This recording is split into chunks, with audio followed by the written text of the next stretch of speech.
it's Kelly from Cards by Christine here with you for Paper Pumpkin Live. I'm so excited. We're here on a Thursday evening. It's been a while since I've done a Thursday evening, I feel like. I've just been all over the place. This was like not on my radar this morning. It's been purely chaotic for a couple of months.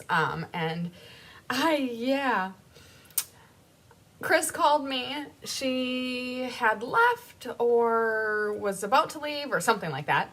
And she was going over the details on how to like connect this with that and all of the technology because I've never had to do it all by myself. And she's like not here. And she's also somewhere with just about zero reception.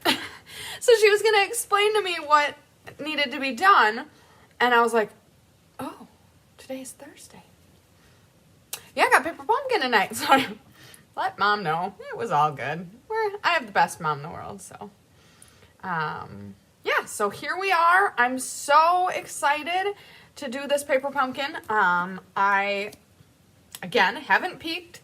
I've gotten real good at that. I don't have enough capacity in my life to, like, plan ahead, so It's gonna be a surprise for you and me. But it'll be all good. I'm so excited. I need to find the link and send it to all of my friends and family who want to watch me be live. Ironically, I made a connection with a friend of a friend who is familiar with Stampin' Up! From the Green Bay area who has never heard of Cards by Christine or us or all that we do. And I was like, oh my gosh, you are like right in our neck of the woods. Like, come on, we got this. All right, let's get the link. All right, I know I did it. I figured it out. I did make a mistake. That's why I was a little late. I was like, I got this, and I was so confident. And then, okay, something just really isn't working here. Crisis averted. We're all good. So let me just quick get here. Oh, go ahead and make sure you like the video. I need to do that too. I need to take my own advice. Let's see here. How do I do that? Oh, here we go. We don't need to hear each other hearing each other. Okay, there's the like button. I'm the 5th person to like it. So thank you to everyone who has liked this video so far. And if you haven't done it yet, please do so. We really appreciate it. And then I need to copy the link. Sorry, I feel like sometimes I'm like technologically, other times I don't got it. And my brain is in such a foggy headspace these days that I'm just, sometimes the simplest things just aren't quite that simple. But that's all right. Gotta send this to one more person and then we're good to go. So how has everyone's week been going? I have had a crazy week. We are gearing up for a big event at the museum. It's the 3rd annual, but each of them have been spaced out by about 5 years because for random reasons. The last one was prior to the pandemic. So now we're bringing it back after the pandemic, which is very exciting. It's the museum tea party. And I'm telling you, this is like, one of my favorite events. And so what we do is, it's a tea party, so like it's geared towards young girls and their families, but boys and dads and uncles and grandpas are definitely welcome as well. But the really cool thing is we feature up to 10 outstanding women from our communities and celebrate the role that these women play in our communities and in our lives and in our families. So like we try to feature women that are in roles that are predominantly held by males or like roles that are a really big deal. So we invited an author, a singer-songwriter, we have a firefighter on board. We have, oh my goodness, I'm going to blank here now. I know it. A teacher, a judge. We've got all sorts. So like 10 different ladies from all sorts of different avenues, professionally and personally. And it's such an enlightening experience. And it's so cool because it's a luncheon style. So we have like quiches and little finger sandwiches and tea. And the kiddos try the tea and eat the little finger sandwiches and stuff like that. And it's so cool. And then we go around and introduce each of the women, and have them set up throughout the museum with a special activity that they do. And then the kiddos each get an autograph book, and they go around and get autographs from the outstanding women. I'm so excited. It is an incredible special event, and I am so blessed to be able to be a part of it and to help with it. And it's one of my favorites. I have a lot of things at the museum that I really love doing, but this is high up there. I was newer on board the first year, or the last time that we did it. It was my first year of employment there. So I'm really glad to be bringing it back. So working on that. So the last 2 days I've been out and about buying teacups and saucers and stuff like that. It's so cute because each of the tables, we set out china and, the teacup on the saucer and stuff like that. And then each of the kids gets to take home a teacup and saucer as well. So I've been kind of going around to all the thrift stores, searching for broken china sets that, they're not together, because we don't need the plates and whatnot. We just need the saucers and the teacups. And we want them to be the bright, colorful, cute ones, because those are the ones that get picked off the table first. So that's been so much fun, and I've been loving every minute of it. So that's what I've been up to. So hello to everyone. I see a lot of hellos and comments and highs. I'm not going to call you all out because I went way long on my storytelling and I neglected them all. Cards by Christine now has over 4,000 subscribers. That is awesome. I wonder if that's like a new, very, very new thing, because I literally just subscribed my mom. Shout out to Mom. I know you're watching. Oh my goodness, now where did the comments go? I'm still getting used to all this. All right, joining you from North Dakota. Very exciting. So excited that everyone is here with me tonight. Paper Pumpkin is one of my favorite days of the week.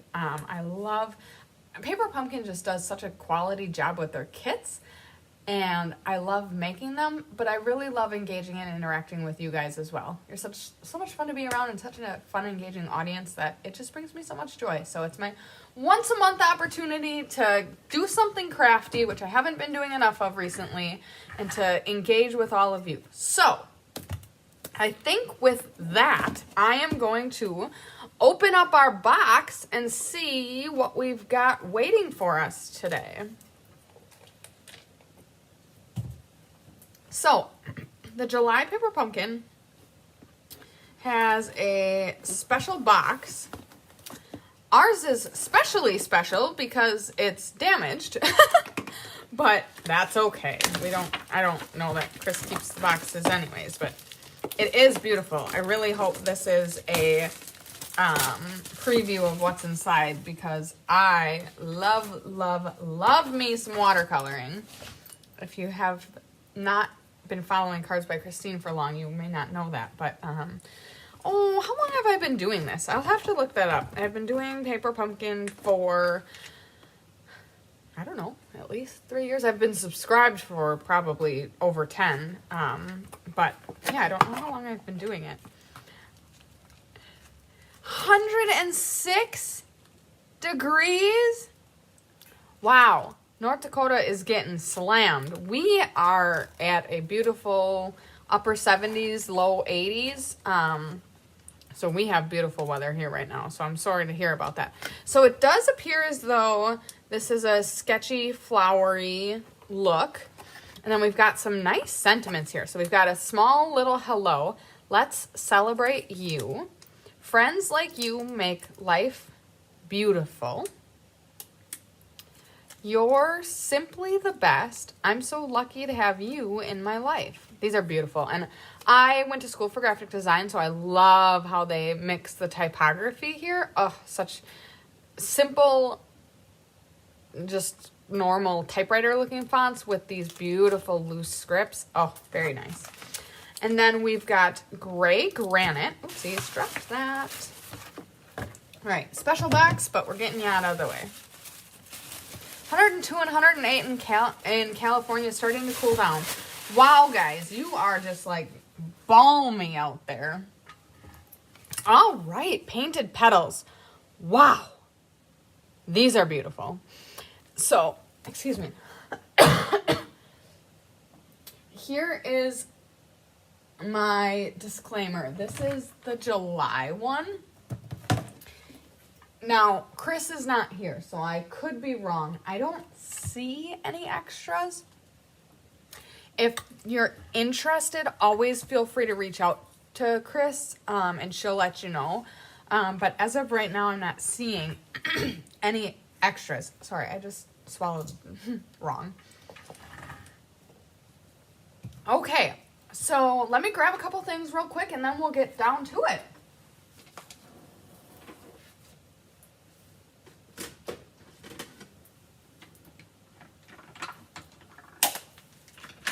All right, I'm going to give the spiel that I always give the spiel for, because if you're new here, you haven't heard it before. If you're not new here, you've heard it 100 times already. So, Paper Pumpkin is an all-inclusive kit. So you have everything that you need if you have zero art supplies, crafting supplies, card making supplies. You can still get the Paper Pumpkin kit and be successful in making these cards. I am just like a little off-center and a little hoinky-doinky. So the first time that you subscribe to Paper Pumpkin, you get a clear acrylic block. It is a D-size block, so all of the stamps that are ever included in a Paper Pumpkin kit are guaranteed to fit on this block. The block that they send is a little thinner than the block that they sell, and it doesn't have rounded edges. So I always bring in one from the Stampin' Up! Catalog. It's a little thicker, it's got rounded edges, it's just a little more ergonomic, but if you do not have anything, you do receive it the first time you subscribe, so you don't need to worry about that. And then also the Stampin' Spot. This is called Gray Granite. They are fabric, about 1-inch square pads. I always bring in my own pad because I have access to all of the colors. Of course, it's got a much larger stamping surface, and this is a foam pad, which I just personally prefer. But they do give you a stamp pad, so if you don't have the color or don't have anything else, of course you have what you need. The other thing about the Stampin' Spot, she said they were all gone. So sad. The other thing about the Stampin' Spot is that they promise not to duplicate a color in a 12-month time span. So it's a great opportunity for you to go ahead and build up your color supply, because every month you're going to get a new color, which is fun and exciting. So, Painted Petals, July 2024. Let's see. We've got 3 each of 3 different cards. So yes, it sounds like this is all out, but hopefully they do refill kits or have extra kits for sales at some point in time, because I would absolutely nab some up. Okay, so we've got adhesive embellishments as well as dimensionals and some sticky strips. So let's see here. I'm gonna try to be organized. You know, I try that every time and it never seems to work. Okay. All right. If you're a follower of mine, you know where this is going to go. Beautiful envelopes with beautiful insides. So this is an alternative waiting to happen. 3 different envelopes with the main focal flower from the 3 different cards. So those are stunning. Dang, you guys, I'm seeing temperatures with well into the hundreds. That is way too hot. All right, and here are our card bases. Wow, these are stunning. So, oh my goodness gracious. Yeah, this kit is going to go over very well, I can tell already. Okay. So, I am like blown away. These are so beautiful.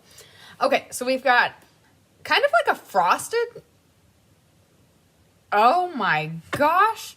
The refills were available on Tuesday's free shipping day, and they sold out very fast. I don't know if they'll have more or not. Oh my gosh, I'm so sad.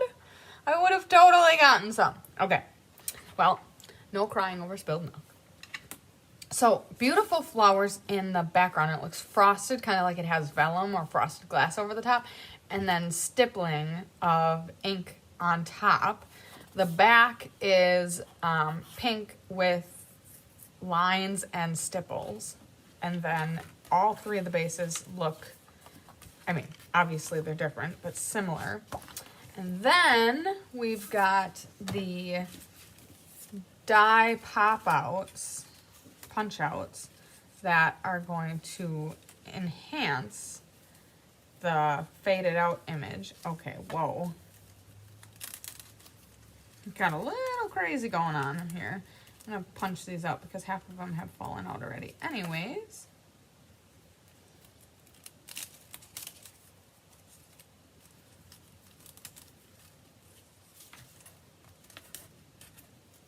Okay. So there, got that step done already. And then these are just punch outs and oh my goodness. Okay, so we are stamping onto kind of what would look like a fussy cut piece. So we are going to have to be very cautious when we're stamping to make sure that we do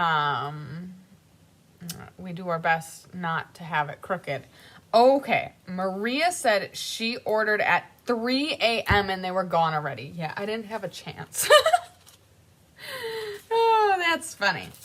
Okay. Oh, and then, oh yes, here's the, so of course it's really hard for you to see the photopolymer. So this is what the stamps themselves look like. Okay, let's move that out of the way. So, I'm going to flip this over and give you a preview. So here's a lay flat of all the supplies that we just went through. Kit components contain supplies for 9 cards and 9 envelopes. That's 3 each of 3 different designs. Always interesting to know the coordinating colors. So we've got Calypso, Coral, Daffodil Delight, Granny Apple Green, Gray Granite, Old Olive, Melon, Mambo, Mossy Meadow, Peach Pie, and Pretty in Pink. Also, there's a coordinating die set.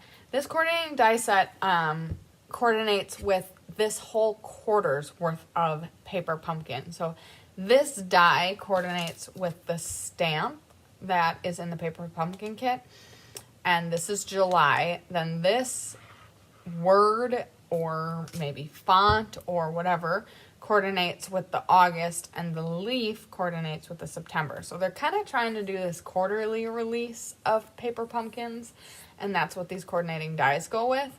But of course, these are pretty universal. Obviously, this is the die cut for the specific stamped image, but these others are more universal. And I think these are like 10 or 12 bucks. So they're really cheap, and it's a great way to get more mileage and to have the opportunity to make some alternatives. I don't know if Chris has it or not, and that's okay. But I might look for it if she does for our alternative. Okay, and then of course this is our instructions sheet. So I'm going to move some of these things out of my way. Oh, goodness. Let's see, what one are we starting with so I know what to keep? Starting with the pink.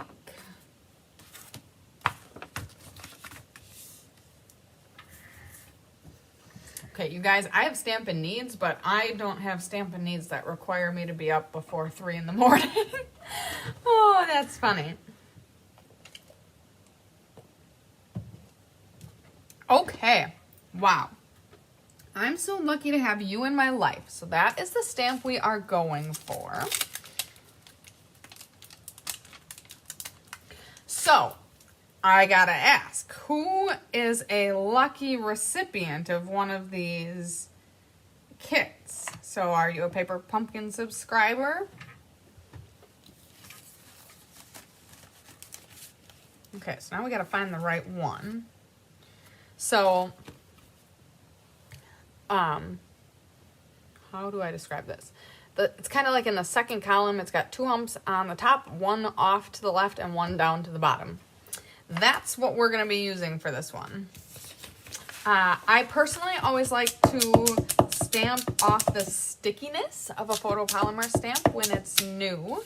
Don't know if it does anything or not. I seem to at least feel semi-convinced that it helps make a cleaner stamped image. Okay, so go ahead and ink up your stamp. And then, good gracious, good luck. Say a prayer and stamp. That's my best advice. Oh, it's perfect. Because of how unique this is, whoa, just gotta be careful. I'm gonna go ahead and do all the stamping right now just to get it out of the way. Because it's gonna take a little bit of precision and patience, and well, I've got that right now. Yay! Karen's got one, and Trish has one as well. That's great. I unfortunately did not get one this time, and I am totally regretting it, but that's okay.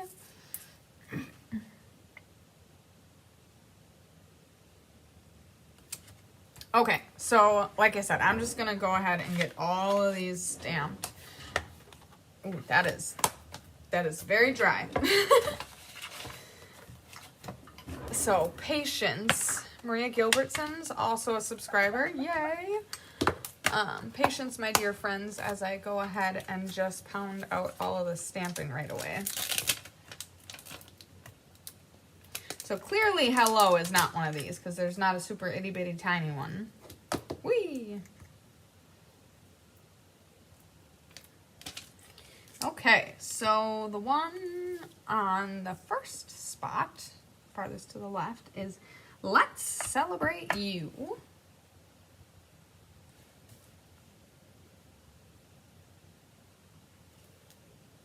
Oh, I forgot to stamp the stickiness off. Well, we'll see how that goes. No, that's not good. I can see already. Okay, try over. Do over. So I think because of the unique shape and cutout of these, they gave us an extra. So they always tend to give you a fourth, because typically Paper Pumpkin is 3 sets of 3 designs. So they give you a fourth in case you make an oopsies. But this time there's 5. And I think it has a feeling, I have a feeling it has to do with the fact that this is takes a little more patience and skill to get it exactly where you want it.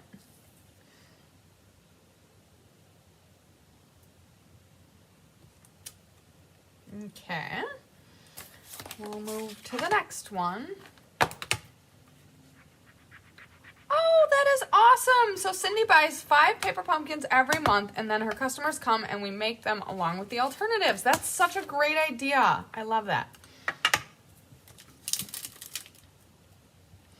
Okay, so what do we got next? This one says, friends like you make life beautiful, which appears to be the last column.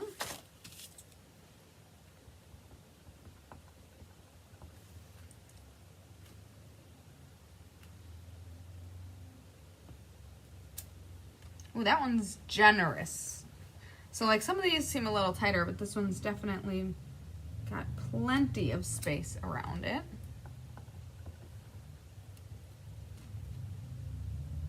Oh no. Okay, we gotta pay attention because they flipped us over on me.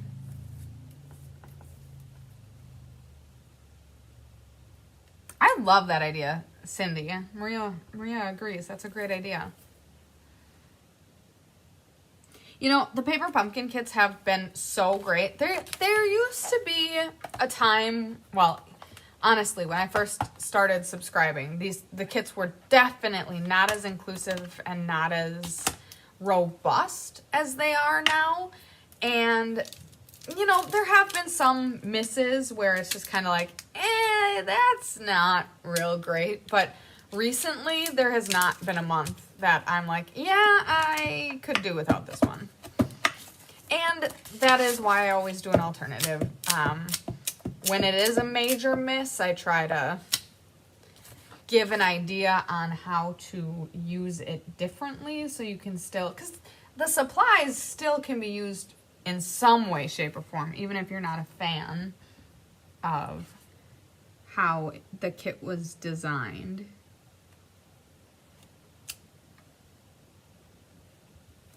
All right, no flipping and flopping here. These are all the same direction. This sentiment says, you are simply the best.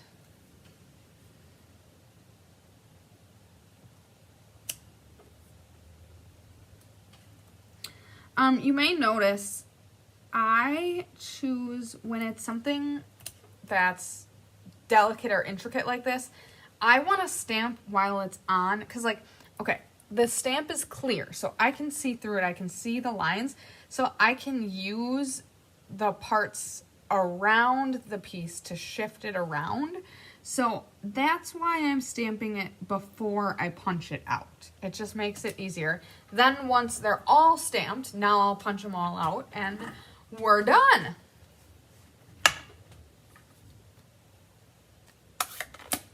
Okay, so let me get this cleaned up and the stamps out of the way.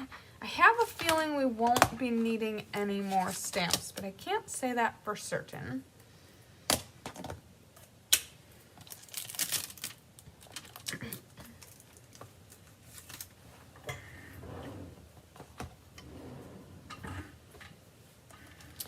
Okay, I'm lucky to have you in my life, so I'm gonna go ahead and punch that one out.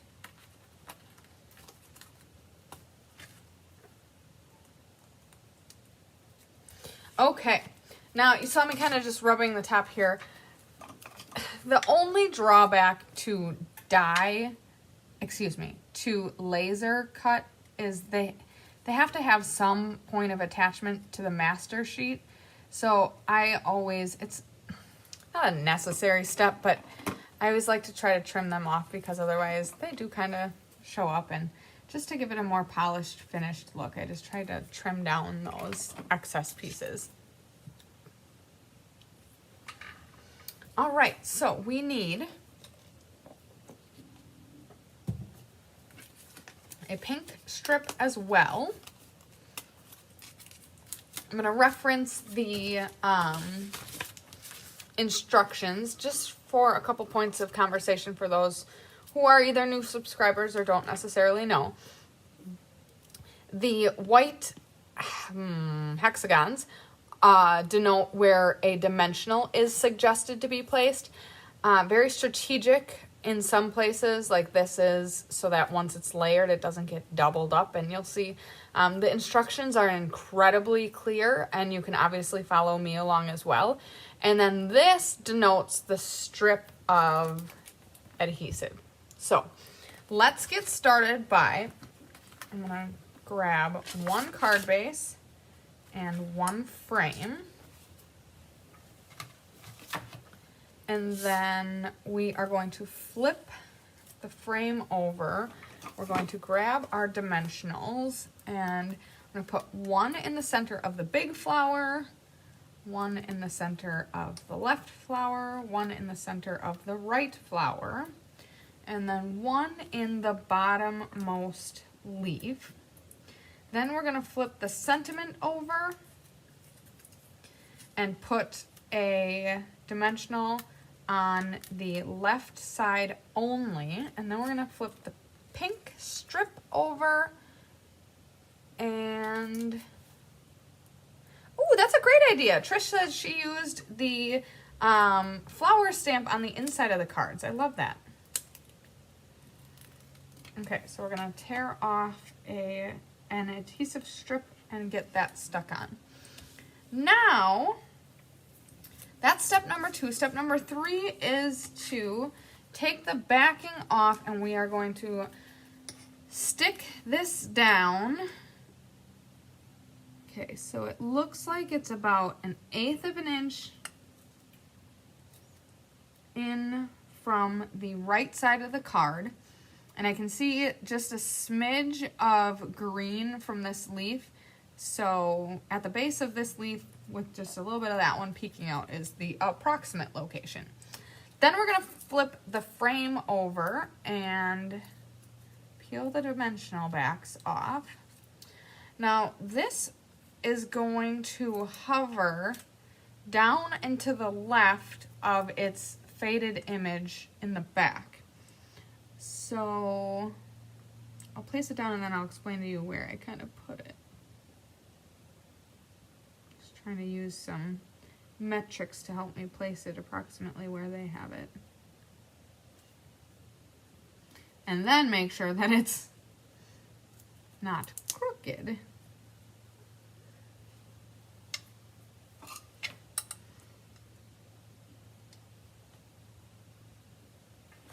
I think that's pretty good.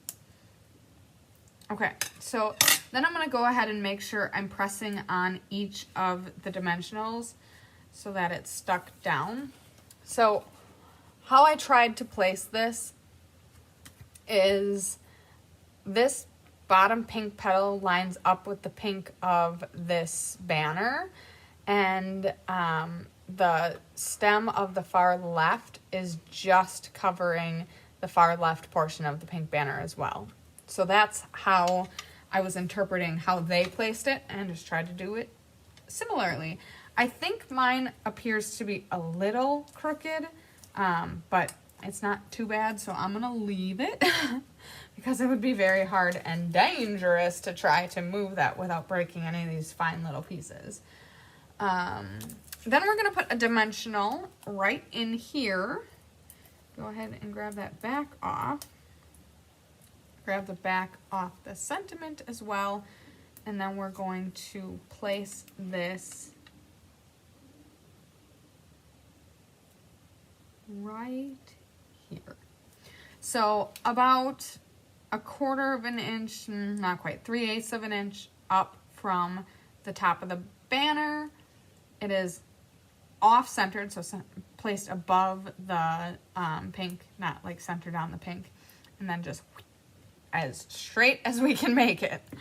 Then we're gonna go ahead and grab our embellishments. Looks like we've got 2 bigs and 1 small, so we're gonna take a big embellishment and we're gonna put it down in this quadrant. The next big one is going to go between these 2 flowers here.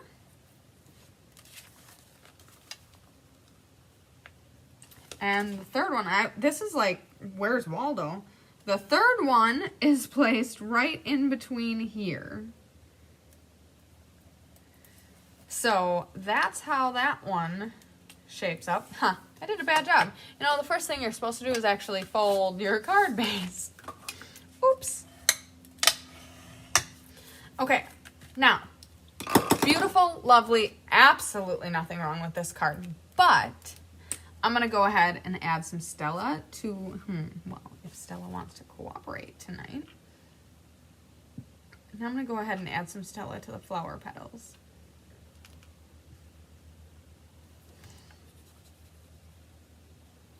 Oh, beautiful. It also would be beautiful to stipple on some Stella, but I'm not gonna go crazy.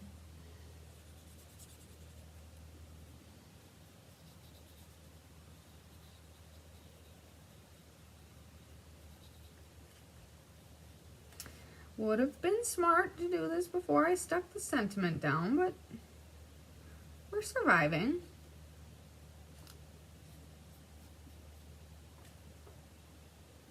Okay, so I don't know if you'll be able to pick that up or not, but let's see here. Added Stella to the flowers, which adds a beautiful finishing touch to this gorgeous card. I made it! See, I did it! Don't watch the beginning, I had a little flub up. I had a little panic moment and didn't quite have it right, but we got it figured out. Okay, so now we are on to the coral card.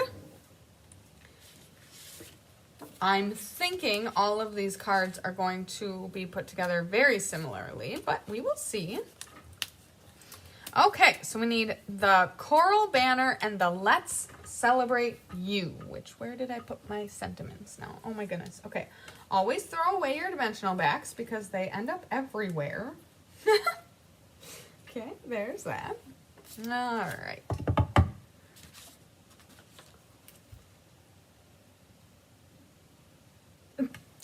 I really don't remember where I put my... Oh, found them. See, remember in the beginning when I said I was going to be all organized? It never works that way. All right, Let's Celebrate You. All right, go ahead. Again, I'm going to do my little silly thing where I trim. This one's not as bad as the last one, but...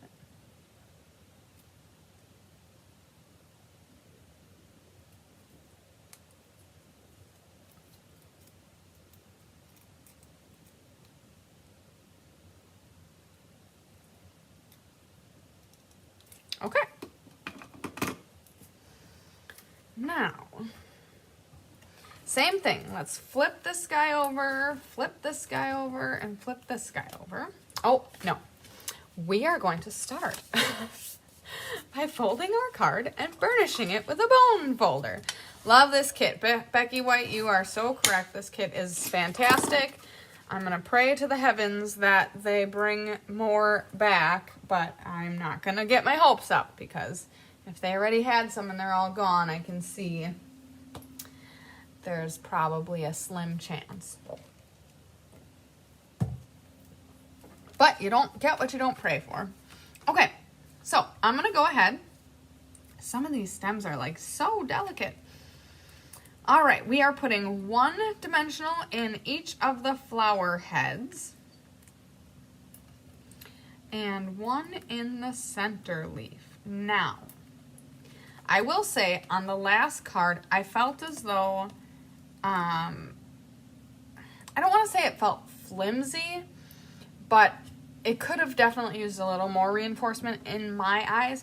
So I would suggest actually putting... I mean, there's no reason, like, we're not battling multiple layers or anything. I would probably put 2 dimensionals, one here, probably 3 on this one, 3 on this one, and 3 on that one. It just makes the whole card more secure, and, like, there's just a lot of, you know, loose points here. It's not bad. That might be dimensional overkill, but I feel like you definitely could put more dimensionals on than they are advising. Now, that being said, you saw again, I brought in my own supplies. So these are the dimensionals that came with the kit, and this is the size of a dimensional sheet. So I've got no shortage of dimensionals. If you're only using what comes in the kit, they probably didn't give a whole lot of extra. So you might not have enough to be doing more than what they suggested, but that's just my thought on the situation.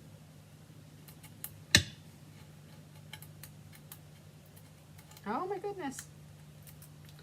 Okay, and then again on the sentiment, this time we're putting the sentiment on, or the dimensional on the right side of the sentiment.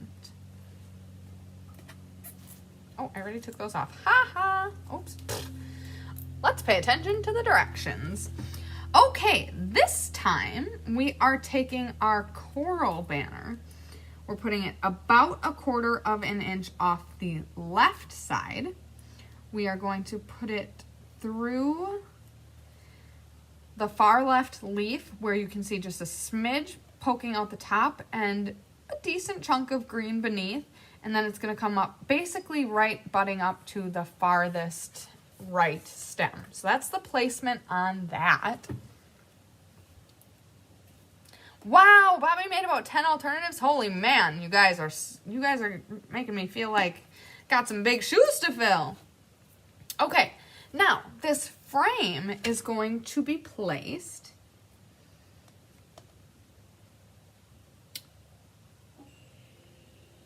I'm going to try a little harder to make sure that it's more centered this time.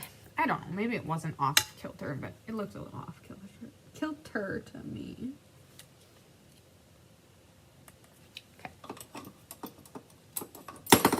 All right, so that's the relative placement for this guy. So the peak kind of lines up with the third or the middle stem, and then the green leaf comes and has a little bit of coral peeking above it as it overlaps that. Again, we're going to throw a dimensional in here to secure the other half of the sentiment, which is going to go here.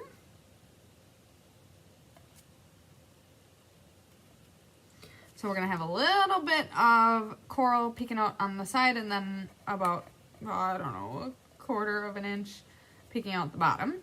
And then here, these are way easier to see.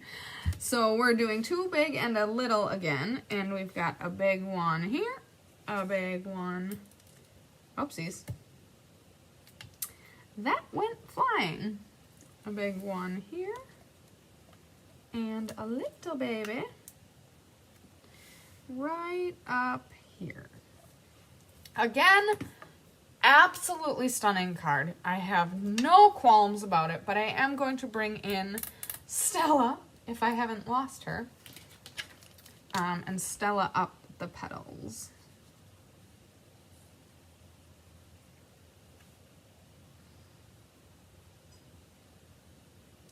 It's funny, the kit's called Painted Petals, and here I am painting Stella on the petals.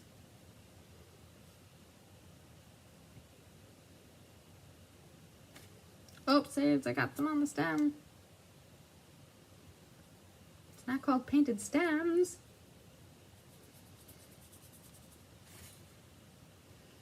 Don't want to miss any spots. This is beautiful watercolor artwork. I love it. I have dabbled in watercolor. I'm not super artistic. But watercolor is one of the mediums that I really like, and when life got chaotic a couple months ago, I kind of stepped back from it again, and then I'm realizing I need to pick it back up because it is one of my favorite things to do. Not only to pass time, but it's a really great de-stressor. Let's see here. There, we catch it. So Stella on these. Are these poppies? I feel like they're kind of maybe poppies. So there we have it. Let's celebrate you, which means last but certainly not least, we have the daisy card. So we're going to bring in the green and the card base. This time, I'm not going to do anything before I fold on the score line and burnish with the bone folder. Okay.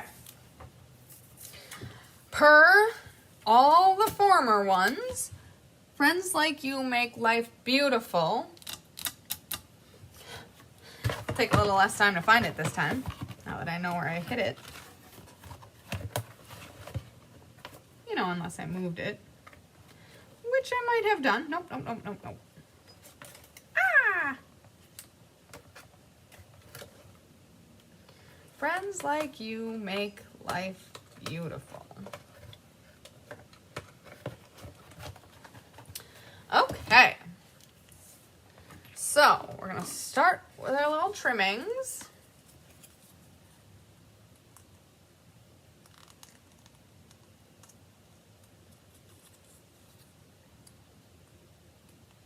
completely, absolutely optional step.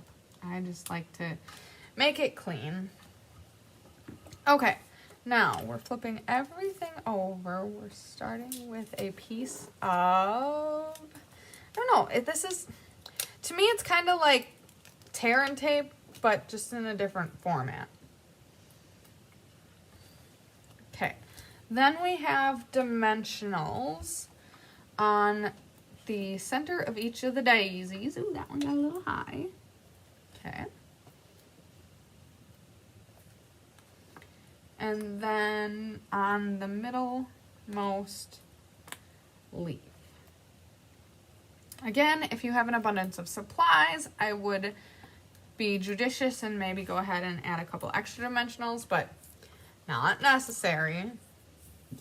Now, this time I just want to try this. I didn't do it on the other two cards, but I'm going to do a little stippling of the Stella. And I want it to be on this layer, not on the top layer. So, I need to make sure Stella is nice and juicy. Okay, and then we're just going to go ahead .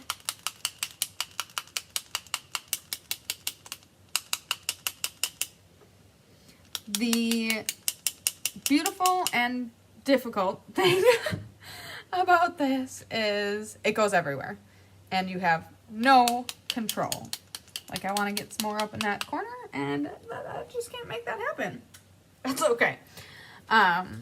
So just add some stippling of the Stella on the background. I'm gonna grab a napkin quick.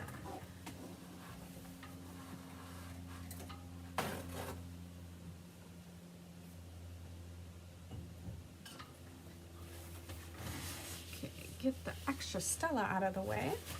Okay, then we're gonna proceed like normal. So first we have our green banner, which is going to go about 1/4 inch off of the left side of the card. And it's going to end just beneath the start of that leaf. Okay. Then we are going to take our daisies. Remember what I said about those dimensional backs? They just come back to haunt you.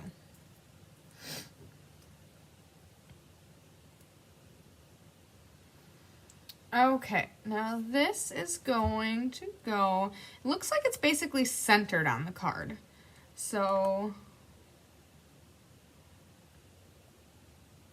yeah, it looks like it's centered. I'm going to do my best to do that.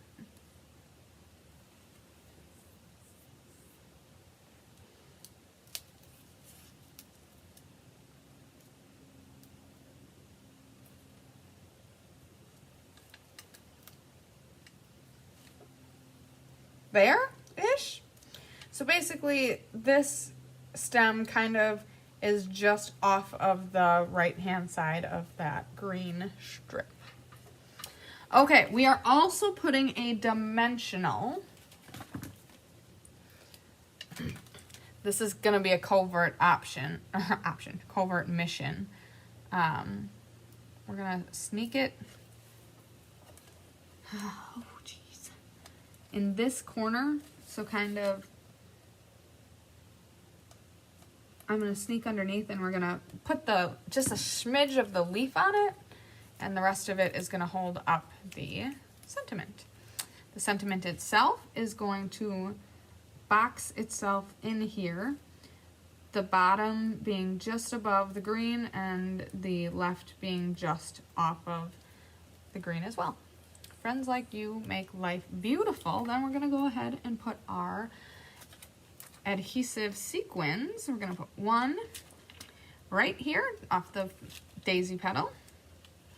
Put one here in that vicinity, and then we're going to put a small one in between these petals. You guessed it. We're going to go ahead and Stella all the flower petals, and then the cards are done, guys. Now I just have, there's no way we're going to top these cards. Sometimes I feel like I knock the alternative out of the park. And sometimes that's even when the kits are great. But I cannot see beating these cards. These cards are phenomenal.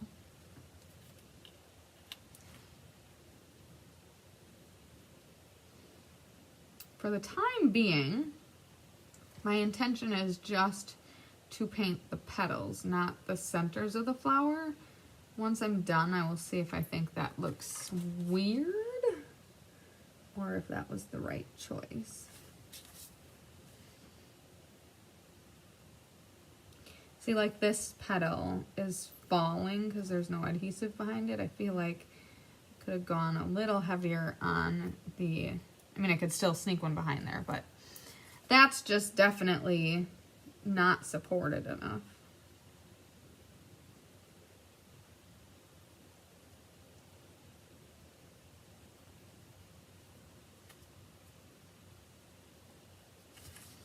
All right. I think I'm going to leave the flower centers unstellaed. A little more intentional that way. Wow. Okay, so here you have it. You can catch that Stella glitz. These cards are stunning. I don't know if anyone has any reason to love one more than the other, but if you do, tell me what your favorite is. Man, they're all beautiful. I really don't want to have to choose any of them. All of them. Every single one of them. All right, let's see here. Clean up my space just a little bit as we prepare to make our alternative.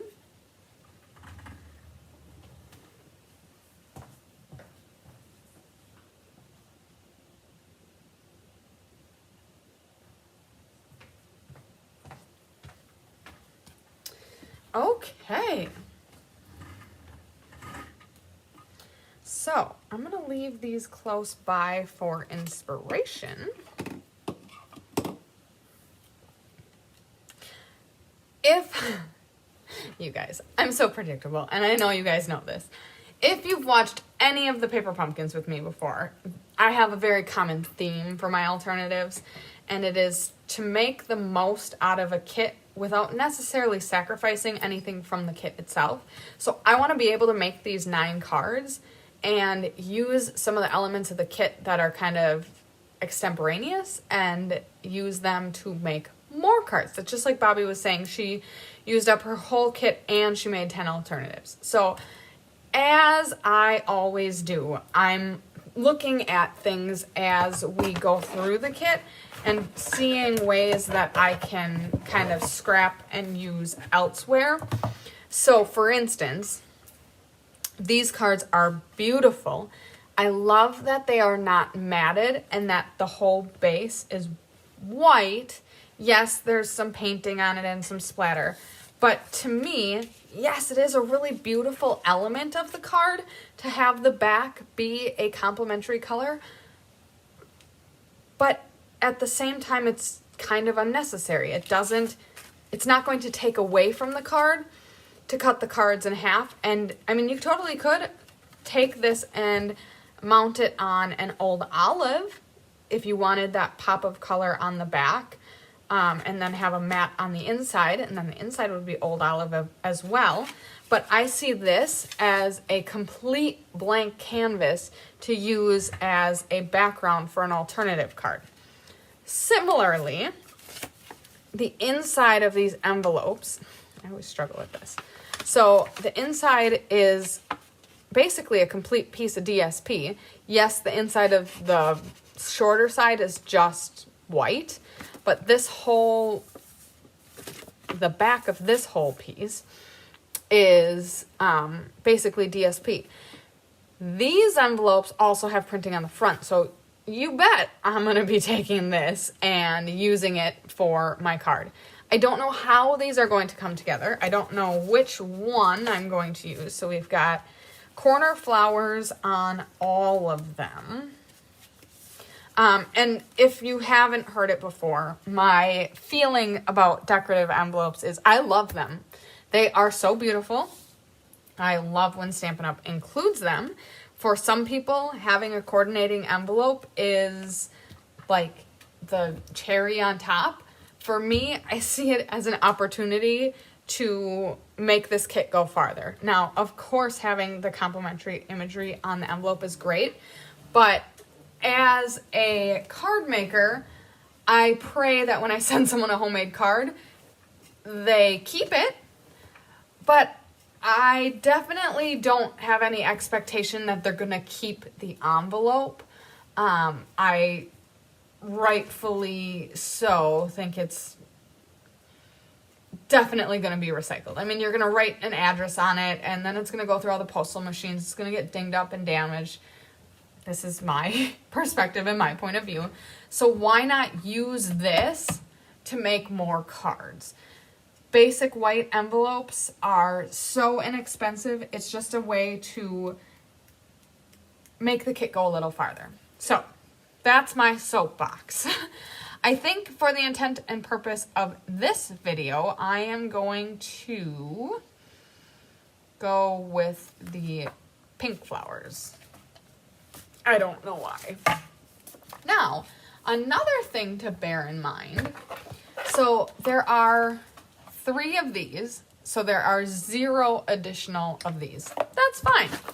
But we have 2 extra of each of the sentiments. So long as you did a decent job stamping, you'll use 3 of each of these for your cards, and that means there's 2 of each of these left that can be used for alternative cards.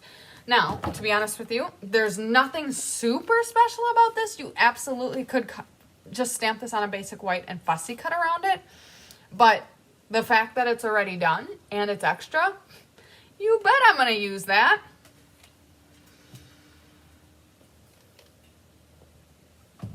Okay, so now I need to decide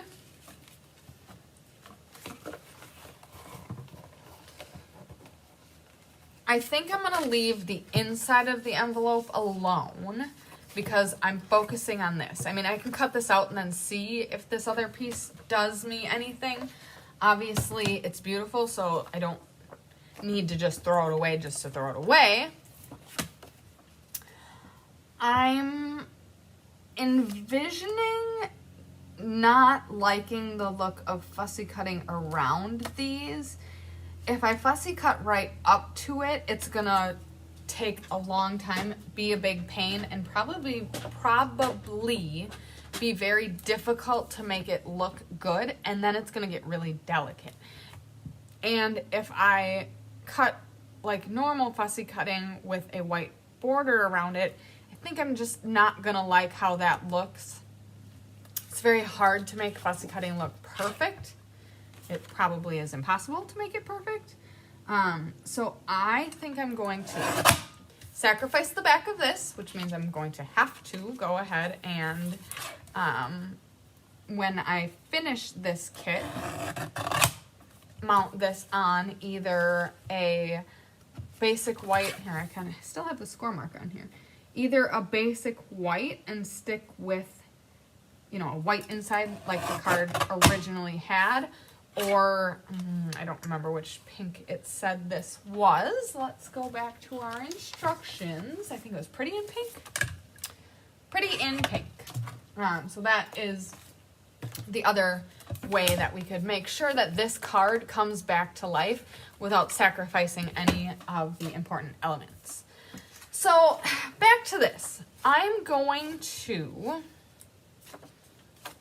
I guess first I'm going to cut the flap off because I may like to have this piece. Now, of course, there's adhesive gum here, so, you know, you could get a nice strip out of this, but I'm going to cut it off just for precautionary sake, and then I'm going to cut this so that I have a nice rectangle here. And then that I'm going to do something just a little different with. Cut the envelope off of it. So now I have that rectangle for maybe future use. I'll go ahead and cut the seams off of this one as well. And then we're gonna start making some magic happen. Okay, so here's the piece. So either I'm going to be doing a horizontal card with something like this, or a vertical card with something like this. So when I did this, I kind of started to like the idea that this could be like a window pane. My other thought was that I was going to tear, which I like that idea as well. Now I just don't know. Ooh.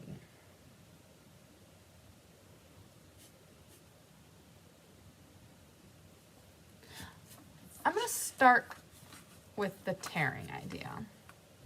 So I like to tear. When you tear, it typically looks the best to tear towards you because then you get to see the layers that make up the paper. I like to tear slow and controlled so that I can dictate the direction of the tear. And I'm just going to loosely tear around, just like fussy cutting, loosely tear around the bumps of the petals.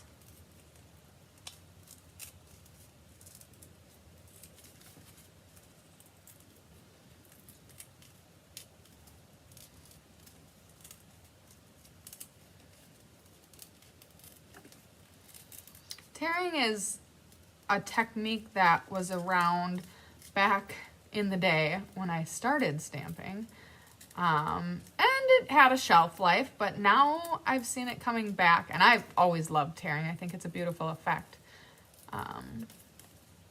We'll see if it works out here.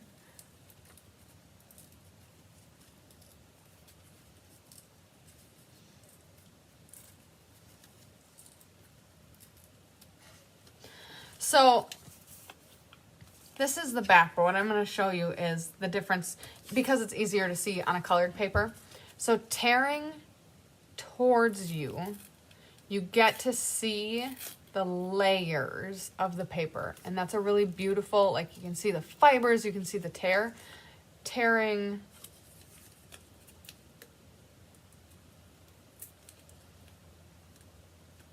away from you, you still have the torn edge look, but you don't get that layers of paper look. So that's the difference between tearing towards you and tearing away from you.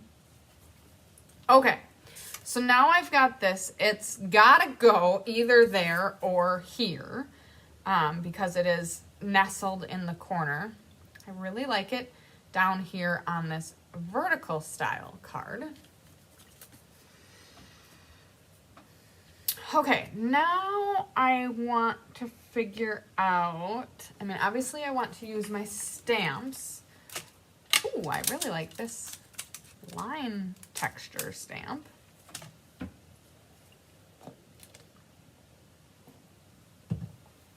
Okay.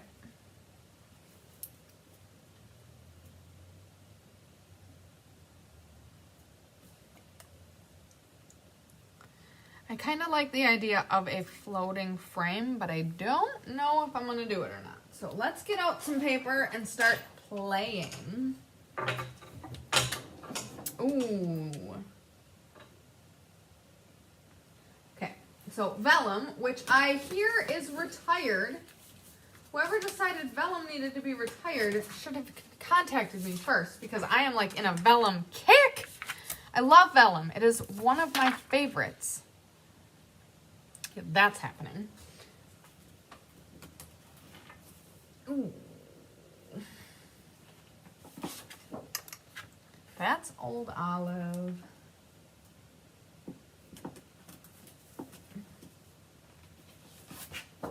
That's Mossy Meadow. They both work, but I definitely think I'm going Mossy Meadow here.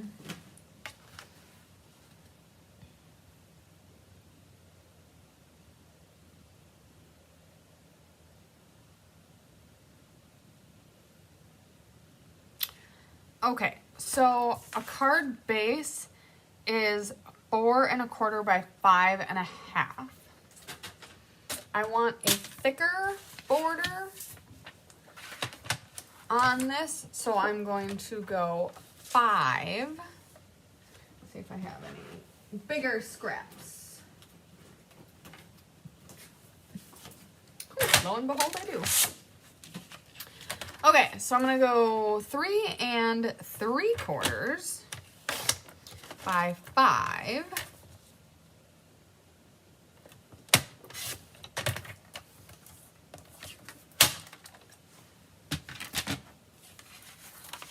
Okay, so this is what we're working with here.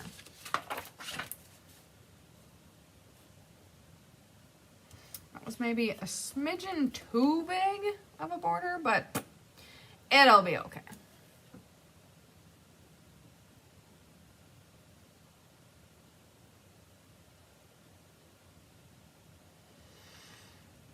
Okay, so now I want to... I don't like experimenting live, but we're gonna do it. I want to make it a 1/4 inch frame. You're gonna see a lot of my head here for a minute because I cannot see that far. And I need to take the scarf off. Oh shoot! Okay, so I want to start at a 1/4 inch, pierce it in, and go down to 4 3/4. This trimmer makes this actually possible because of how precise the measurements and the markings on the ruler are. Of course, don't get cut happy and just run it down like you normally would.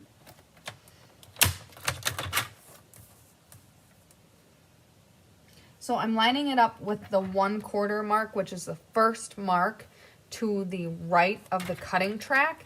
And then I'm lining up the precision mark on the cutting blade to the 1/4 mark on the, oh, what do you call it? Ruler guide on the clear flappy piece. Did that make sense?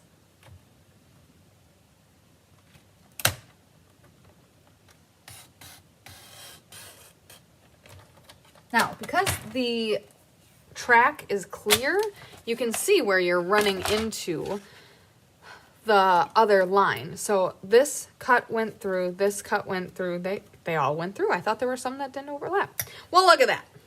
Now we have a floating frame. I love it. So, hey, look, it's my hair. Okay. So, because you got to see a lot of my head right there and not a lot of what I was doing, this is the frame that came out of here. I'm going to go ahead and replicate it, not worrying about how precise it is. Take my head out of the frame so you can see how I did that. So,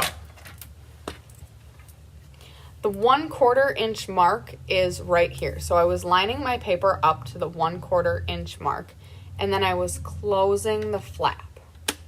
Hear that click? Then I'm bringing my blade. So there's a tiny little line here. That is where left to right and top to bottom, that is where the blade is cutting through at that precise moment. So you can see here there's a ruler, and it can tell me that right now I am 2 15/16 of an inch down on the piece of paper.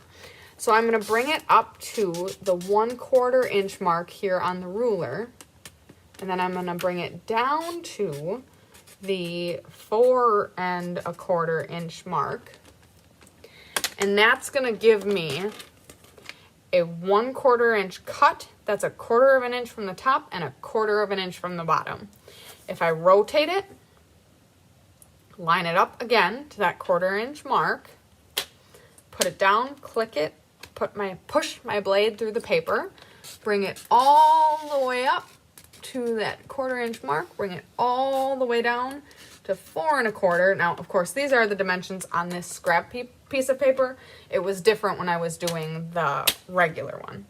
Now we're gonna rotate it, put it again at that 1/4 inch spot, put my blade down, pierce it through, and then now it's real simple. I'm just cutting from cut to cut. And then we're gonna rotate and cut the last cut through. Pierce it down, bring it up. You can see here that this line has made it up to the previous line, and I can see here I've made it down to the other line. Lift it up, and now you've got your floating frame. Now, of course, because I was doing that from afar, I did miss a couple, but that's what I was going to show before, even though I had it perfect and didn't think I did. If you missed just a smidge, you just bring your scissor in and snip that tiny little bit of paper that's still there. And now you have your floating frame. So the reason I wanted to do that is because I want to put the vellum, and so either I could have gone like this and had the pink. So then I'm gonna go ahead and put my flowers here, and I can either have the pink behind, or what I plan on doing is putting vellum behind this shenanigan. Pencil. I could measure, that would work too, but that seems too complicated. Cut this down. Cut this down. Now, vellum is a finicky one. You don't want to get adhesive happy, obviously, because vellum is see-through. Also, vellum kind of tends to warp with liquid glue.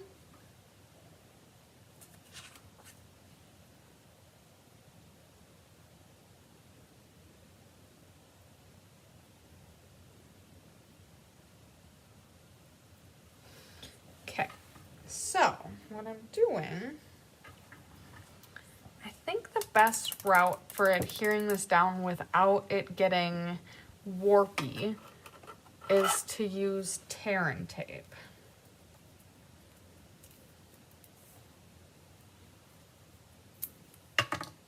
Ooh. So I'm gonna run tear and tape, which just so happens to be 1/4 inch, so we can uncomfortably run that along the whole way. I think what I'm gonna do, instead of doing it the whole way, is do 2 or 3 inches along each. Hit the corner and go 2 or so inches from the corner. Now this one seems to be just a smidge smaller than 1/4 inch. That's okay.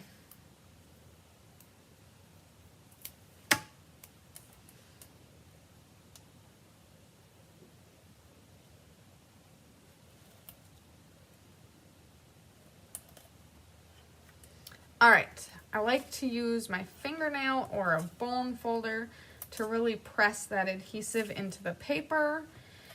Also helps get the waxy back off.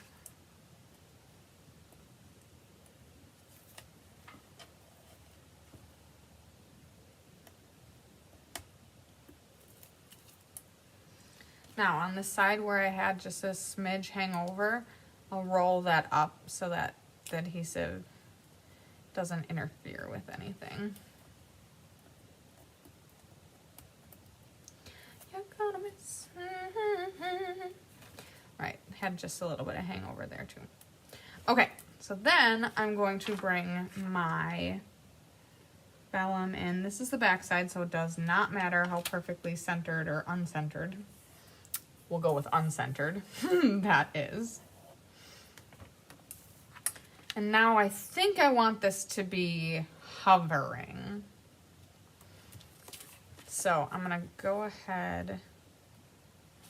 We're going to nest that in there, I think. I love this. And then I think I want this to be on dimensionals. So again, because this is being stuck to vellum, I want to use tear and tape. It's right in front of me, guys. Oh, that's funny. So this was from the inside of the envelope, and the pattern is a pretty in pink, and then there's some pretty in pink speckles, and then there's some white speckles, and then there's diagonal lines. And this obviously is the bottom portion of the inside of the envelope, and the lines stop. So be careful if you are using the paper from the inside of the envelope, because the lines do stop here. Very, very, very minor detail. It's not to say that that becomes unusable, but just something to keep in mind. It's a finer detail that you might want to pay attention to.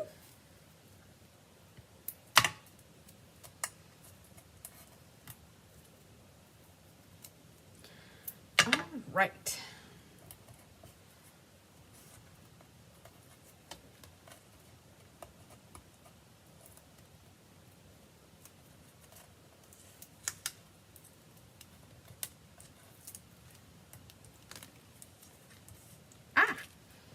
So be careful with this. I am on a glass mat, thank goodness, because the stickiness that remains from the hangover of where the vellum isn't is gonna stick to things. Now, of course, on the glass, you can pop it right back up, but don't accidentally stick it to a piece of paper. Okay, so now that I have the flowers on, I can see I can put dimensionals behind this entire portion and all of this. But before I do that, I need to decide if I'm stamping on the vellum or if I am putting one of these on there. So based on the amount of space I have, you're simply the best fits fine.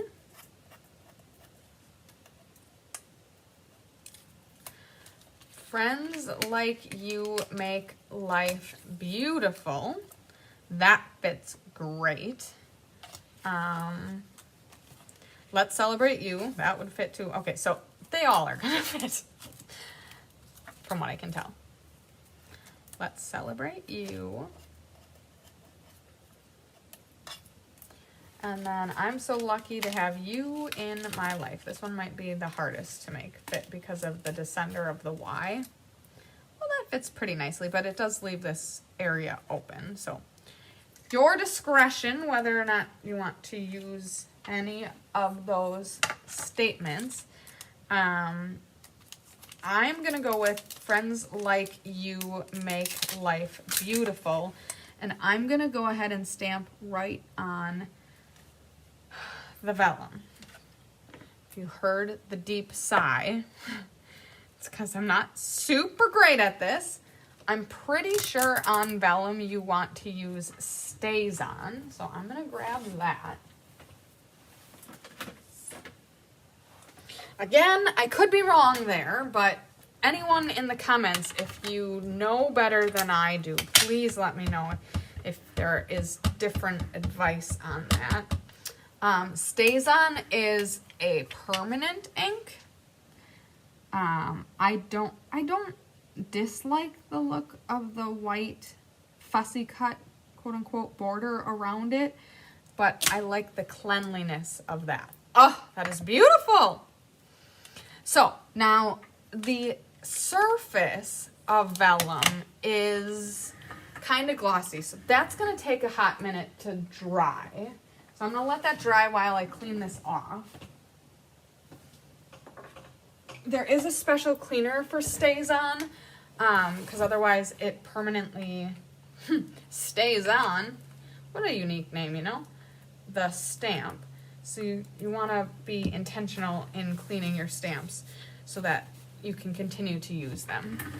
Another thing I'm going to do while this is drying is I'm going to go ahead and put Stella on the flower petals again, of course.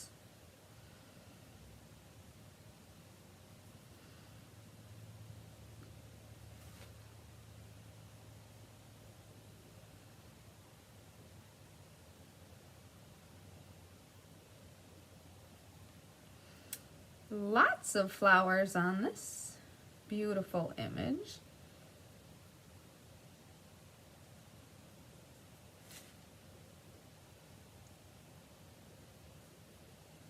So it does look a smidge goofy with the white.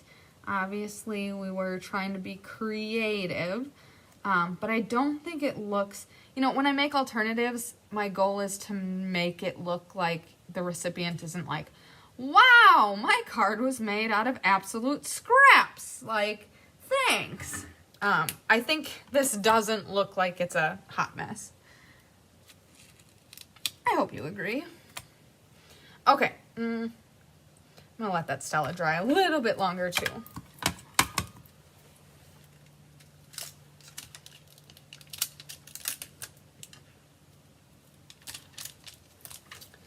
Alrighty, Roo.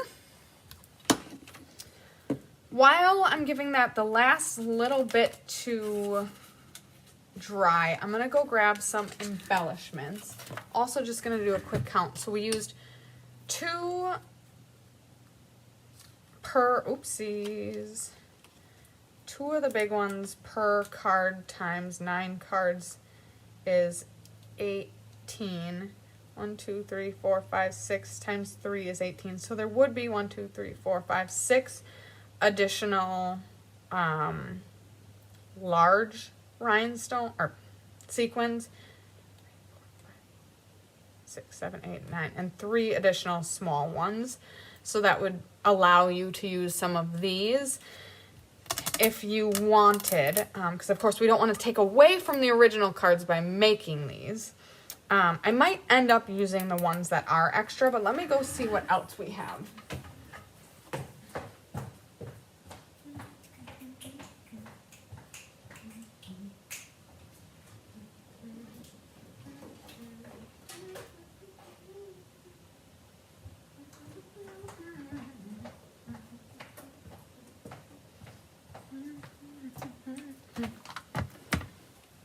Goodness.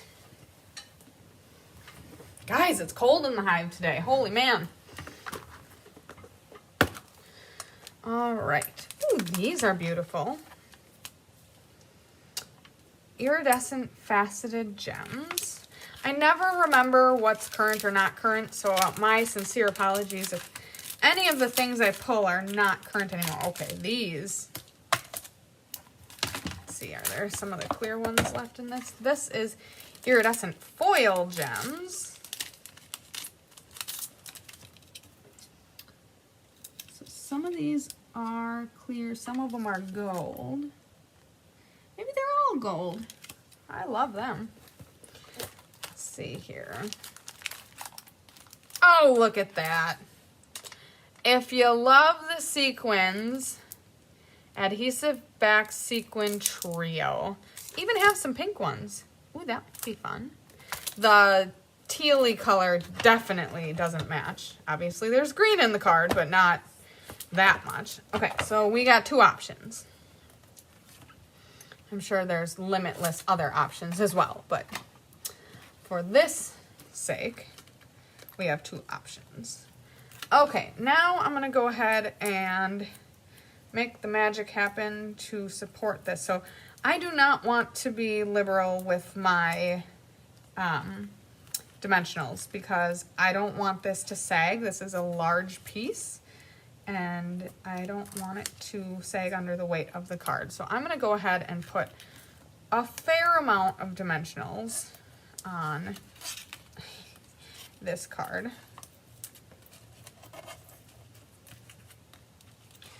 And then the mini dimensionals are the perfect size for this particular size of a border. They should nest perfectly in here.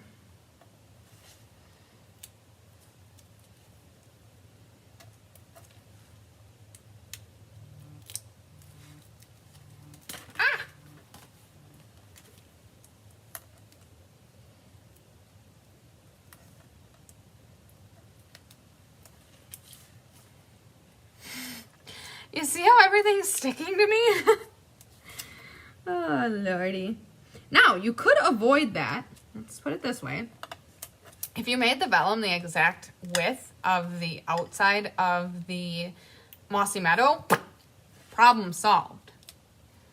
See, you learn things as you make your card, how you would do it differently the next time. No! Okay, there we go.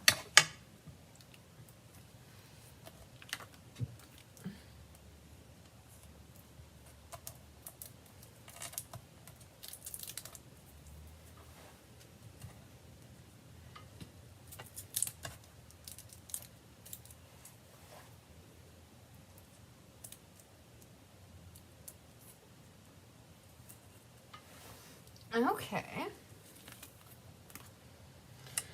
Oh my goodness, pressure's on. Now we gotta center this bad boy.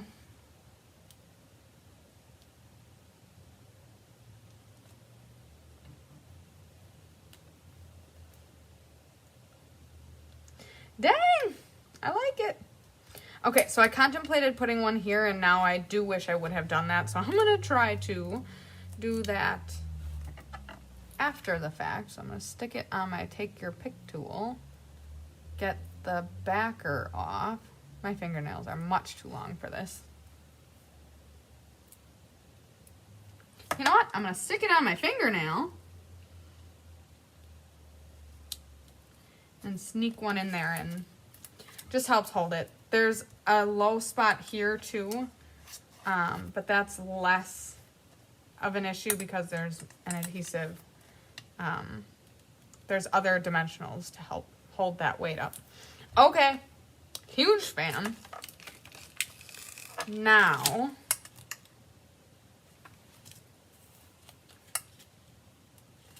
I think I do kind of like these better, but I'm not a huge fan of the gold. I feel like this lends more silver than gold. Not that it's an issue, but we're gonna go ahead and use the sequins from the kit, which also can be purchased from the catalog. Now, I was gonna see what I thought of the pink. Oh, I don't hate it. I don't think I'm gonna do it, but I don't hate it.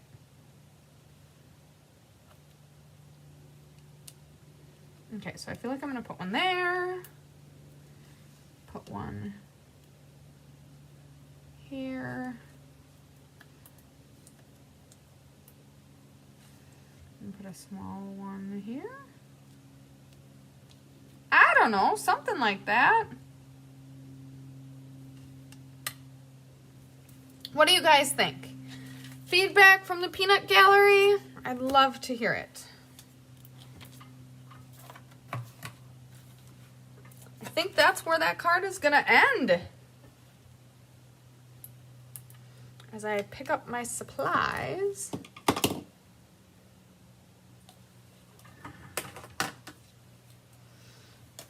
Alrighty, we did it. I used to get nervous about making alternatives. Not gonna lie, sometimes I still do. Because, like I said, I just don't have the capacity to prep in advance. But it is more fun to it is stamping live when I don't go ahead and check them out. So there is that. But I don't even peek at the kit anymore. So sometimes it is a little nerve-wracking, like, I don't know what I'm going to be doing tonight.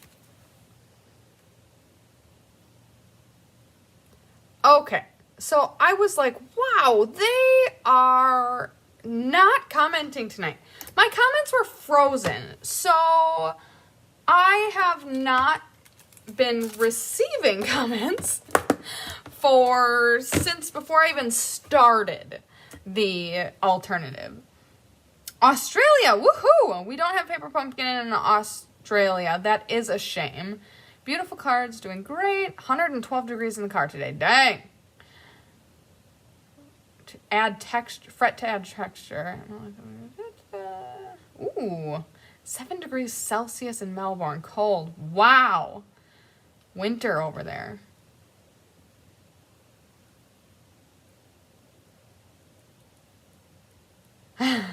I'm really good at tearing.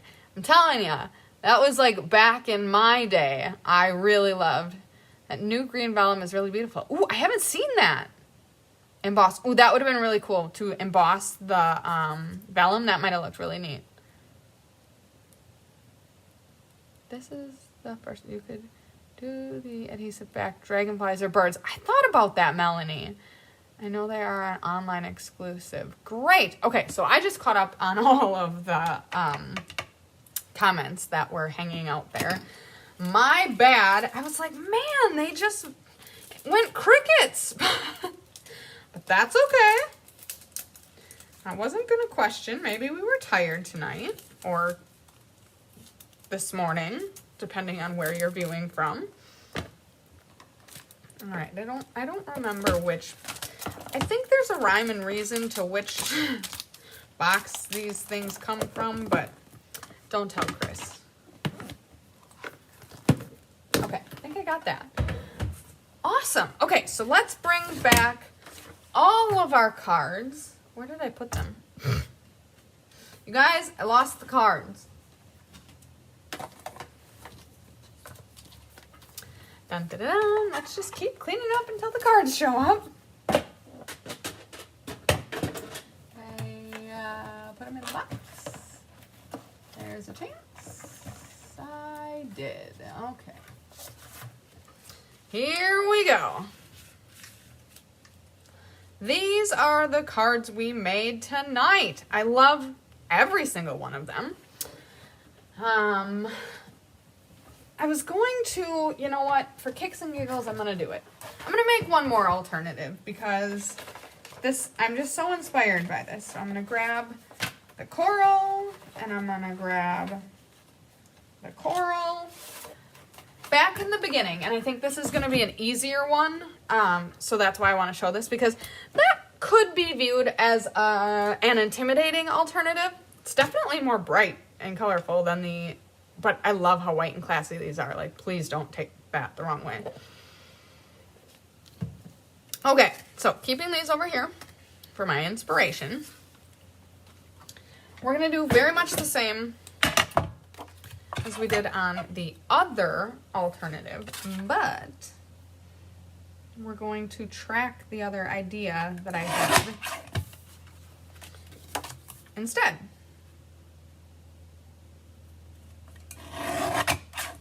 Okay, so saving this for the kit, going ahead, doing the same thing. Seriously, this is going to be like deja vu of what we just did. Okay, keeping this just in case. Cutting this just because. Cutting the seams. What color pink is that? It is Pretty in Pink. And then I've moved on now to Calypso Coral. Okay, so that is garbage, but here we have, again, the line pattern does stop about 1.5 inches or 2 inches from the bottom of the piece. Just be forewarned. I'll put this away. Now, I do need to trim this down as well. Okay, and I want some basic white. I think I missed here. Yep, big time miss. Barely cut any of it. Okay. This card I'm going to do horizontal. I'm going to nest this up and there. I have a mess going on over here. Excuse me for a second while I find some basic white. Gotta put away my greens.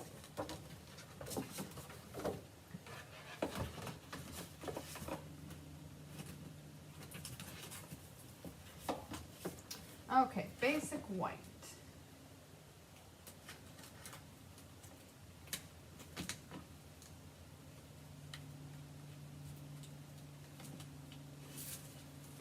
Ah!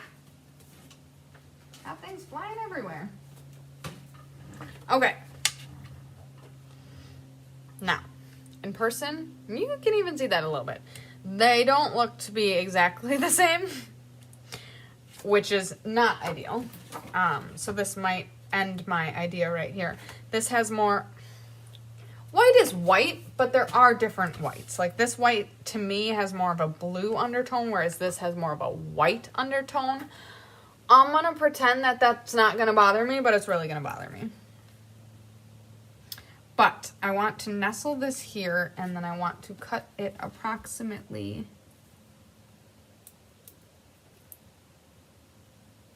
here. Let's get what that measurement is.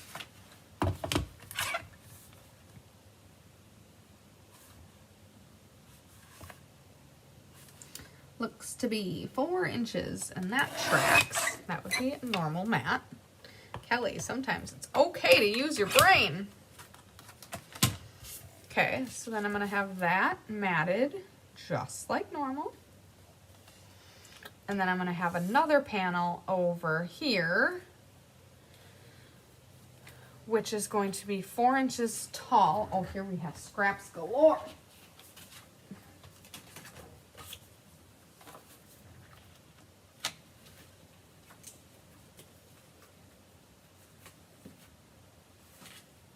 Oh, okay. So here's my basic white scraps. Think we'll find something in here. Thicker than that. My goodness, guys. I opened up a can of worms. Dang, Chris, you got enough scraps?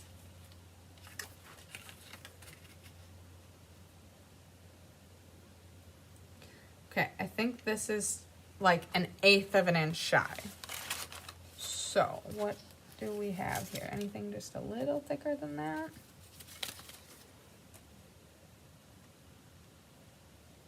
I think that does it. Okay, let me get this monstrosity of a mess out of the way. Woo!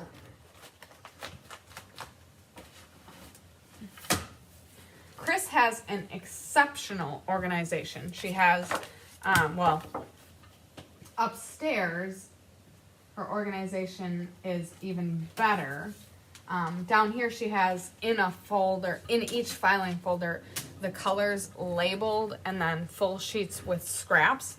It's brilliant to save these scraps. Like, was this that useful of a piece? Not necessarily, but it saved me from cutting an entire piece of paper. So, and dealing with scraps is always like the inevitable question of what's the best way to do it. There is no good way to do it. We're just going to acknowledge that right now.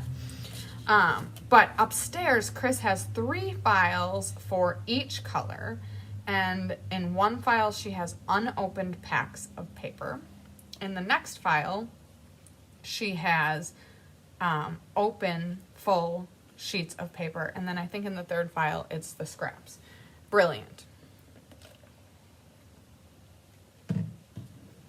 Okay, was one of the envelope pieces big enough? So each of these are envelope pieces. This one I'm using horizontally, so it was more than tall enough. This one was not quite tall enough, and that's why I went more with this type of look and design. Or if you weren't looking for the floral, the inside was completely the size of a card front. And the flap, if you're looking at that piece, so this is what was left from the part. You guys, silly me. You know, I could have just cut this piece because then the whites are exactly the same. Probably what I'm going to do, because you can see the color difference there. That is definitely noticeable. That's the word. But this, like if you were going to use this piece on a card, you could straighten it off and have like a full height or width strip. So lots of potential with the envelope. Probably don't need this. Okay, yes, it is sacrificing this piece of what could be DSP on a different card, but I like being frugal, but I don't need to be like excessively irresponsible, especially at the expense of it being the right color. Now, that being said, I definitely want to be practical about how I do this, because to be honest with you, now this is like a one shot and you're done kind of thing. So I'm going to be stamping on this clearly. And I got one shot. Otherwise I'm going to have to go back to this more yellowy. So here's the color difference between Stampin' Up's basic white and then this is the envelope. Okay, but look at that. No issue. Okay. All that work, all those scraps, and I didn't even need this. All right, so now I want my stamps, which, you guys, of course I lost again.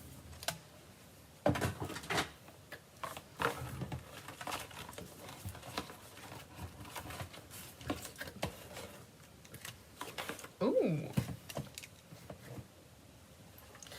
Well, I feel like now I need to use this. Oh my goodness. Okay, so now I have live comments, but I'm like way not even at the same point in the video as you guys. What is going on here? Okay. Okay, great. Okay, so I definitely think I'm going to incorporate some of these lines into this piece and then a sentiment. Friends like you make, okay, you're simply the best. I definitely am not going to do one of the longer ones because it's just simply not going to fit. So, you're simply the best. That's what we're going to do. Oftentimes when I do alternatives, I like to use the color that comes in a kit because that's the best way to make an alternative is using the supplies that you received. But I'm not going to do that this time because I want the black of the sentiment to pop with this floral. I want the sentiment to go kind of smack dab in the middle. So let's get my block. No need for stays on here. I'm just going to use Memento.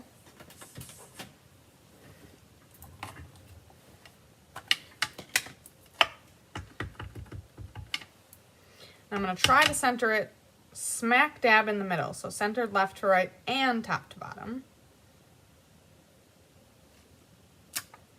Beautiful. Let's get that stamp cleaned up. And then, I mean, really, this card, you can take it as far as you want. But I mean, you could stop here. So, like I said, this is more of a basic alternative. But I'm going to keep going because I have a couple more ideas in mind. Now I'm going to switch to, this might not look good, and this is where I'm risking it because I have only this one piece. But I'm going to try this line pattern. I really like it. The problem with the lines is you're going to have to try to be as centered and level as possible. And I'm also going to, where did I put my scrap paper? Do some stamping on and stamping off. And I'm going to do some overlapping. Ooh, I love it.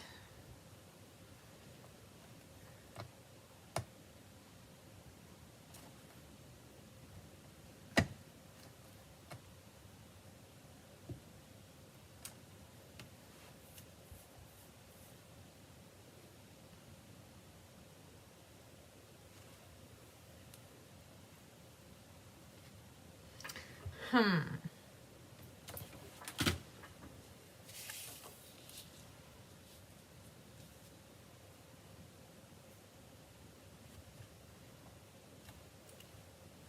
feel like I want to bring... Okay, here's what I'm going to do.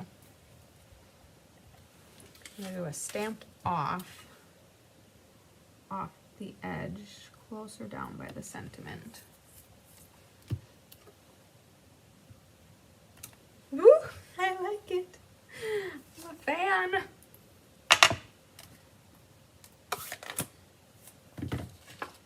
Alright, let's clean up the stamp before I get too crazy. We all know where this is going. I'm going to... Hello, Carrie. Thank you for joining. We're definitely going to need to do some Stella on the petals.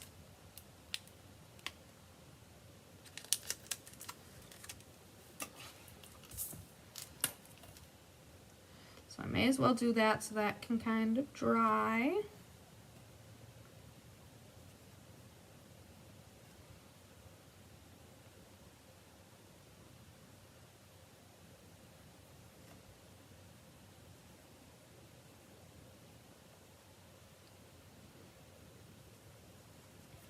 All right, now I don't know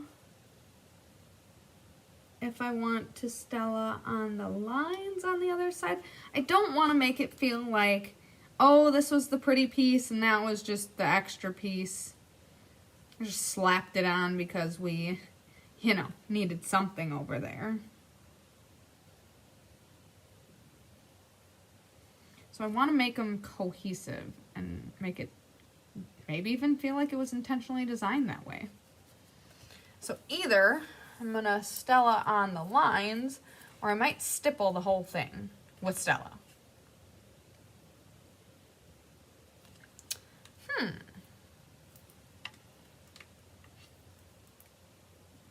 think I'm going to do that. Which means get all the collateral out of the way, because this stuff flies all over the place. Go ahead and squeeze the barrel. Stella's running a little low, so we might not do a great job on stippling. We'll see.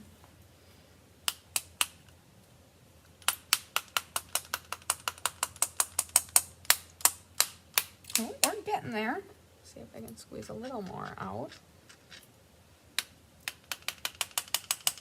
Again, I'm really trying to get this upper corner, and when you try to tell stippling where to go, it goes exactly where you don't want it to.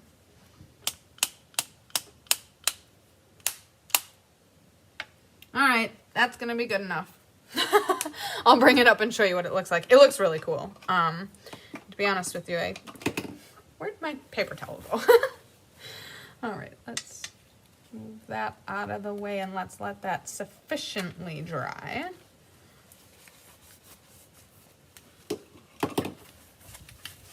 Clean up. I love this glass mat. Like, I don't have one yet, and I definitely need one. Okay, now we're going to bring our card base back in. You may have noticed with both of these alternatives, I'm just making card fronts. Seriously, all I'm going to do in the end is put it on a basic white card base, probably a thick white, basic white card base. And I just don't want to spend the few extra seconds to do that. My bad. Okay, so now I want to... There's two different lines of thought here.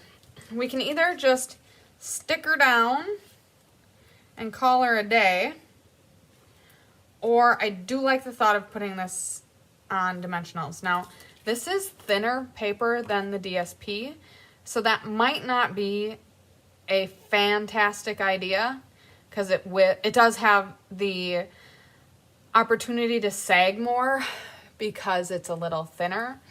So keep that in mind. Look at me try to talk myself out of it. I just think it's going to look so much better as popped up. So, throw caution to the wind. I'm really doubting it.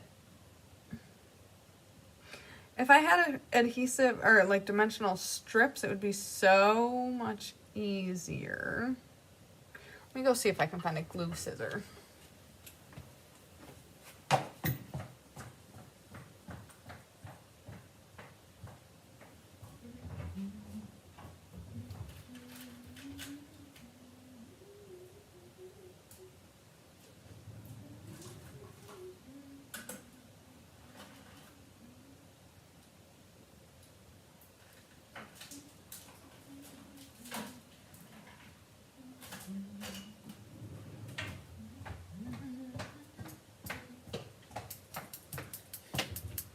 I'm being very stubborn tonight.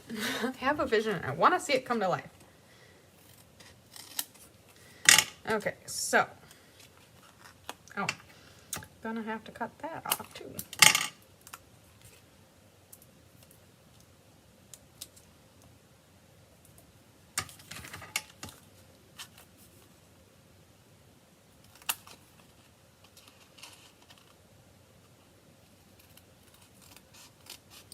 So especially with a thin piece like this, it's all about supporting it so that it doesn't sag.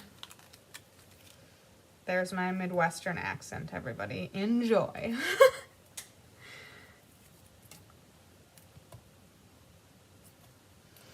That is why I'm being delicate. Okay, I thought about that. A green mat, mossy meadow, old olive, or even I was thinking it would look beautiful to do an extremely thin, but like a 1/16 of an inch border of basic black would make the poppies, the center of the poppies pop out, and it would also make the sentiment pop out. So I did think of that, but I'm not gonna do that. But that would have been really smart, Linda, to do that. Especially if you don't want to do all this crazy. Here, I was like, yeah, let's make a simpler card, and then I do this. You guys. Who put me in charge? Oopsies. I didn't think that all came off. Yeah, so I think what I would do next time is I would probably go ahead and do this 1/4 of an inch thinner, and then make this size in mats of basic black, and then it would have an 1/8 of an inch border all around with basic black, and that would be an incredible fine detail. That would be functional, but also extremely aesthetic. Okay, so now we get the fun of peeling all these dimensional backs off. Yay.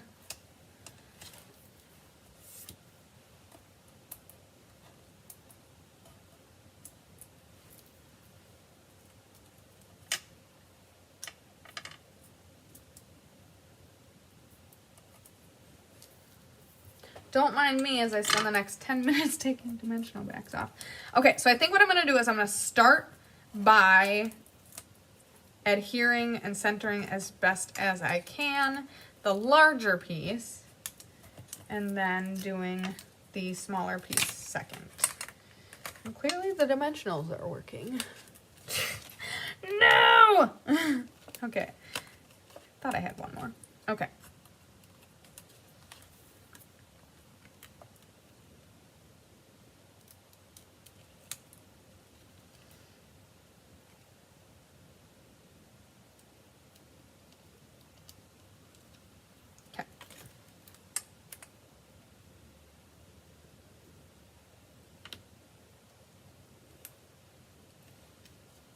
Yes, basic black border, or old olive would be fine, but I think with the stamping over here in basic black would be the absolute icing on the cake for this card. Love the suggestion. Not only would it A, give a little more emphasis and detail to the card, but B, it would give it a lot more structural integrity. Okay, so that is just about done. I had it pretty well centered, but it is not completely, so I'm going to shimmy just about, I don't know, literally like a 1/16 of an inch off the edge here. And then I feel like it's got great, okay, so I never really showed off the stippling, so you can see all that Stella stippling texture. I hope you can. Catching glimpses of that. I love it. I feel like we could go ahead and put some embellishments on it. You know, I kind of in the back of my mind had ribbon in my mind, but I didn't really find a way to cohesively include it. So I think we're good without. Let's see here. Could put some sequins in here. Why not, right?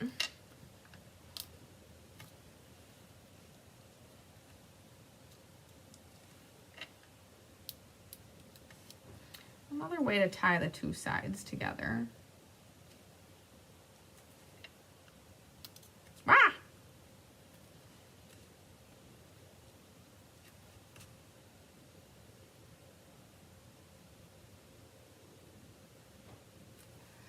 Something like that.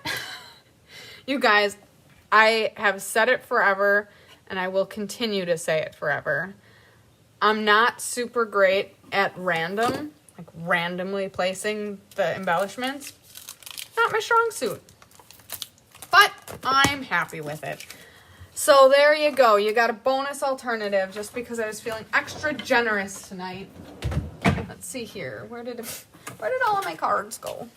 Okay, so on top, we've got our paper pumpkin kit cards. And then on the bottom, we're running out of room. Go like this. We've got our alternative cards. What do you think? Do you like them? Do you have any suggestions? Obviously, I talked about a couple of different ways that I would maybe do them differently. But which one's your favorite? I'd love to know.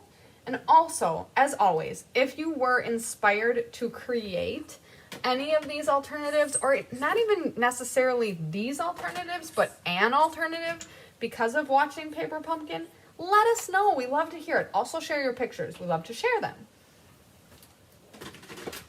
You don't know how happy it makes me. Chris goes ahead. So like if you send Chris a picture that you made one of the alternatives, she texts it to me. And it just makes me so happy that A, you guys are watching, B, you guys are inspired by me, and C, you're taking my creation and making it your own. So I just love that. So please, if you do make something, share it with us because it lights up our day. So there you have it. These are the Paper Pumpkin July 2024 cards from the Painted Petals kit and 2 bonus alternatives. I had a great time with you guys tonight. Thank you so much for commenting along, viewing, and even watching the replay. We appreciate you, and we love, from the bottom of our hearts, we love doing this, and we love sharing this opportunity with you. So, sending lots of sunshine, love, and big hugs your way.